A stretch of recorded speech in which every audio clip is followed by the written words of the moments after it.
year ago, I decided to begin a podcast around the focus of my book, Creating Belonging. I wasn't sure to expect, and I only committed myself to 10 episodes.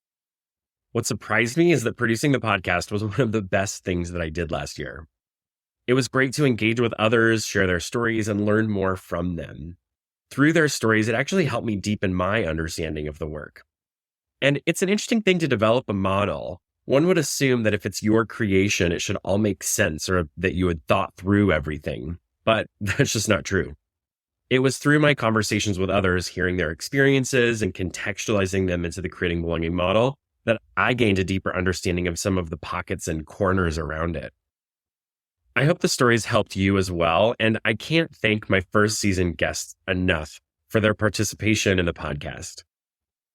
This past fall, I made a decision to begin working on the second edition of my book, Creating Belonging. When I published it in May of 2022, I knew it wasn't finished. I knew I wanted to explore more corners of the research, and I also acknowledged that the stories in the book are all told entirely through my lens. I knew I wanted to get others' stories a part of the book, so enter in the beauty of the podcast. Some of the stories my guests so graciously shared will be appearing in the second edition of the book, with their permission, of course. And if you would be interested in sharing a story of your experience, please reach out. I'd love to include it. So be on the lookout for the second edition of Creating Belonging, a practical guide to accelerate belonging in organizations and communities. I don't have an official anticipated publish date, but you will see it before the end of 2024. And if you want to get your hands on the first edition copy, it is still available on Amazon. So on to this next season of the podcast. In the first season, and really the first year of my work of Creating Belonging, I wanted to make sure that it was something for all audiences. I worked to ensure a diverse set of perspectives from our guests, but it started to feel like I was reaching too wide, maybe diluting the message a bit.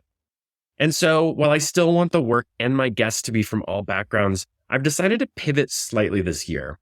I found that it was easier for me to connect with others from within the LGBTQ plus umbrella. And so as such, you might start to see the work take a bit of a slant in that direction. But by no means is it only for queer identifying folks. I have a fun slate of guests on deck, not all queer identifying, and we explore a lot of different types of experiences.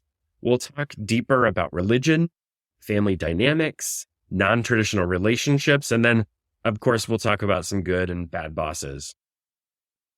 Another fun dynamic is that the first season was primarily folks in my immediate network. And so this season I've reached out and we'll have some folks that I'm familiar with, but we have a lot of brand new folks that are joining on the podcast and some really great conversations that I've had. Some of them we're talking for the first time. And what's also been great is we've already started building those relationships further. So I'm excited for you to explore the second season of the podcast with me. While at this point, I've recorded several of the episodes, I haven't put a cap or a commitment on how long the season's going to be. So follow along and let's see how the journey flows.